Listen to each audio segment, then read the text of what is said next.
Oke, selamat pagi. Assalamualaikum warahmatullahi wabarakatuh. Berjumpa kembali dengan Mas Bro Tegal di siang ya. Siang hari ini akan saya sampaikan update terbaru mengenai PP.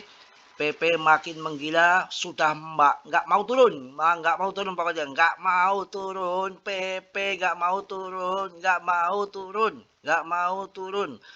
Demand makin FOMO makin kuat rupanya. Mudah-mudahan lebaran ini kita mendapatkan keberkahan THR dari koin PP ya, luar biasa. Makin naik, lihat sendiri yang di layar ya, 200 juta, 300 juta, 180 juta, jual belinya ramai sekali. Ini bukan ngibul, ini adalah bukti nyata. Manusia-manusia ini, investor-investor kelas kakap ini lagi tempur. Ini di Indo, kelas Indo 200 juta, 184 juta. Bagaimana kelas-kelas exchange luar? Ini adalah Indodax yang mana rankingnya di atas 70 CMC. Ini plafon yang rankingnya 70-an. Jadi bukan papan atas 1, 2, 3, 10 besar. Enggak. Ini yang 10 besar seperti Bybit, Binance, OKX, yang lain-lain. Gimana jual belinya transaksinya? Apakah nggak MM-an, meler ya? Ini sudah nggak bisa diragukan dengan 130 juta, 115 juta, 205 juta transaksi jual beli sangat ramai. Ini paus-paus sudah mulai menggila tempur di koin PP. Mungkin PP ke depan akan jadi besar, akan jadi raja meme koin, akan jadi PTC-nya Memcoin, bikin kita cuan, mengulang sejarah baru dari Shiba dan Doge. Kandidat gak ada yang lain, hanya tersisa dari jutaan koin. Semua terlempar jadi comberan, semua hanya satu yang terseleksi alam adalah koinnya PP.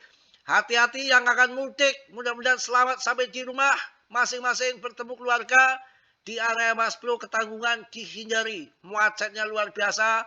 Mas Bro semalam juga cari sahur, bisa keluar, nggak bisa pulang. Ya, jalur sekarang dari arah barat ke menuju ke timur satu jalur. Jadi satu jalur. Semua yang mau ke Jakarta dilemparnya adalah di jalur Ciledug, masuk tol Ciledug ataupun jalur selatan. Jadi saya kalau keluar mau cari makan, saya pulangnya harus berjam-jam muter ke Ciledug dulu. Sangat ngeri juga kan. Makanya nggak bisa keluar, nggak bisa pulang. Hindari Ketanggungan. Masuk tol Adiwarna, Tegal, Songgom, langsung Purwokerto. Ketanggungan area yang sangat padat, macet saja nggak bisa keluar ya. Itu info mudik. Untuk PP, wah luar biasa. Jangan ragukan, ini adalah eseng kecil Indodax. Kita lihat. Sorry, batuk ini sudah 3 hari ini kawan.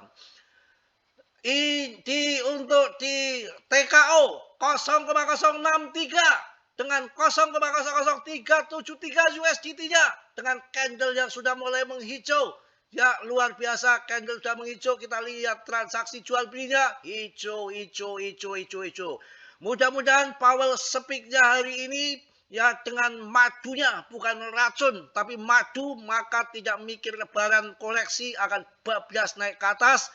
Mudah-mudahan sama seperti tahun 2021, tepat sekali menjelang lebaran dan lebaran sampai habis lebaran terbang terus naik berkali-kali lipat kripto ya, dengan tentunya dengan dukungan secara geopolitik global, perang yang sudah mulai mereda dan dibukanya Selat Hormuz yang memang alat vital lagi objek vital untuk keluar masuk perdagangan minyak di seluruh dunia. Kalau itu terputus, semua bisa kacau balau.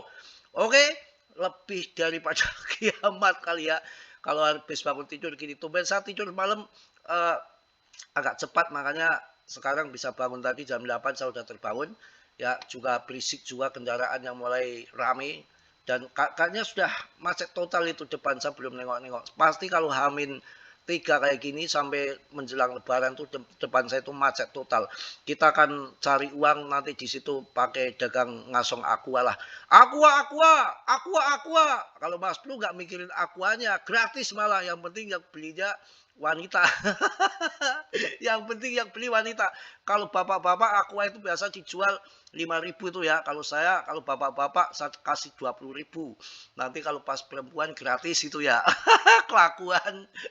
Modus ya. Itu namanya modus. Kita lihat bagaimana altcoin season index-nya mulai pump ke atas. Aduh, kalau kita lihat di sini, indeks altcoin season dan dominasi Tether mengindikasikan potensi alt season pada Maret. Maret alt season coin memasuki pekan ketiga Maret. Altcoin season indeks naik ke level 49 poin. Angka ini menjadi posisi tertingginya sejak Januari. Wah, mantap. Apakah betul? Kapitalisasi pasar altcoin total 2 kembali naik ke atas 1 triliun dolar. Pada pekan kedua Maret, indikator ini ditutup dengan candle mingguan hijau. Pertamanya sejak sebelumnya mengalami 7 pekan merah berturut-turut. Ini altcoin season akan terjadi dengan USDT. USDT mencerminkan porsi kapitalisasi pasar USDT terhadap total kapitalisasi pasar kripto. Ketika metrik ini menurun, kondisi tersebut biasanya menandakan bahwa investor mulai menggunakan USDT untuk membeli altcoin. Mantap, mantap, ya. Aduh, batuknya kacau ini ya. Mau lebaran lagi. Analis si Jordan ini ya, analis si Gordon meninjau grafik 4 harian USDT-nya, USDT dan menemukan bearish MACD harian crossover. Berdasarkan data histori, sinyal ini beberapa kali muncul sebelum terjadi pemulihan altcoin dalam jangka pendek hingga menengah. Aduh, altcoin season ini pas lebaran nih kayak gini nih. Maknyus ya. Analis kripto Michael van de Peppel juga memperkirakan altcoin ini, yang namanya analis kripto Michael van de Peppel ini pasti Robert Kiyosaki, juga memperkirakan altcoin berpotensi menguat signifikan dalam waktu dekat. Menurutnya, kenaikan harga bisa berada di kisaran 20-40%. Namun, waduh, memilih altcoin jangan sembarangan, harus yang bagus-bagus ya.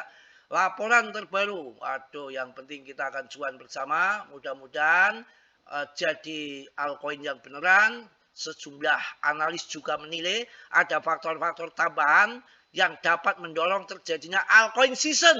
Wah, mantep ya. Kita akan lihat bagaimana perpepean, apakah masih oke dengan rankingnya 45. Mantep, kapitalisasinya sudah 26,15 triliun. Suplainya yang beredar pasokannya sama dengan pemegang yang sudah naik 1000 holder. Wah, mantap ya. Semangat Mas Bro, semangat. Padahal lagi batuk saya. Dan demi kalian apa yang saya nggak semangat ya. Ini orang namanya tulus ikhlas begini. Aduh, kita lihat juga grafik D-nya. Ini sudah 59,09. Mudah-mudahan ini jatuh ke di bawah 50%. Maka kita siapkan karung-karung, ember-ember. Semangat, 3 hari lagi puasa usai ya. Kalian puasa nggak? Kalau nggak puasa nggak usah lebaran. Sana di sawah saja nyangkul. Ngapain nggak puasa kalian lebaran? Ya kurang ajar namanya. Lebaran itu bukan baju baru. Bukan uang banyak. Bukan makanan-makanan yang tersedia dengan wow. Dengan wah ya. Tapi lebaran itu hati kita yang suci bersih. Biar nggak punya apa-apa. Biar sangkut, yang penting puasa sebulan. Usai itu baru kebahagiaan lebaran yang luar biasa. Syukur-syukur ditambah istri baru. Wah, maknyus itu. Kacau. Oke, kita lihat. Ini udah menandakan tinggal jatuhnya saja. Saya rasa nggak mungkin enggak. Ini tinggal short gitu ke bawah. Kita cuan semua kawan ya. Dominasi Bitcoin about a plung. Saya kalau bahasa Inggrisnya agak kacau kawan, namanya sekolahnya estet ya. Yang penting value-nya. Ini sampai berapa ini? Aduh, 46 kawan. Kalau ini kan terjadi kan ini nih. Ini apa namanya di trendline ini. Ini kan naik turun di sini. Naik, dan ini puncaknya itu di sini ya, di head and shoulder ini puncaknya di sekitar 65 ini udah terjadi. Dan sudah dari trendline ini turun ke bawah, dan ini arahnya sudah ke bawah sampai nanti di trendline bawah, paling bawah ini berarti di 46 ngeri ya. Kalau sampai 46, wah kalian beli kebu 10 ekor pun mampu kalian. Ini luar biasa kalau sampai 46. Waduh, mudah-mudahan terjadi seperti itu ya. Sampai 46. Makanya kita sabar saja. Ini tergantung PTCD. Kalau PTCD udah ke bawah, apalagi yang kita inginkan ya udah pasti lari uang ke altcoin toh, yang mana ini adalah indikator yang paling akurat memang untuk melihat daripada barometer uang larinya kemana itu BTCC ini. Makanya kalau BTCC masih di atas, harga altcoin masih membeli ya, sabar nanti pada waktunya ya akan terjun ke bawah, kita akan cuan semua ya. Tetap Dio riset sendiri, dalam dunia kripto berisiko tinggi, Mas Bro tidak bertanggung jawab atas kerugian kalian, semua kerugian ditanggung masing-masing. Salam dari Tegal Mas Bro, assalamualaikum warahmatullahi wabarakatuh. Maknyos.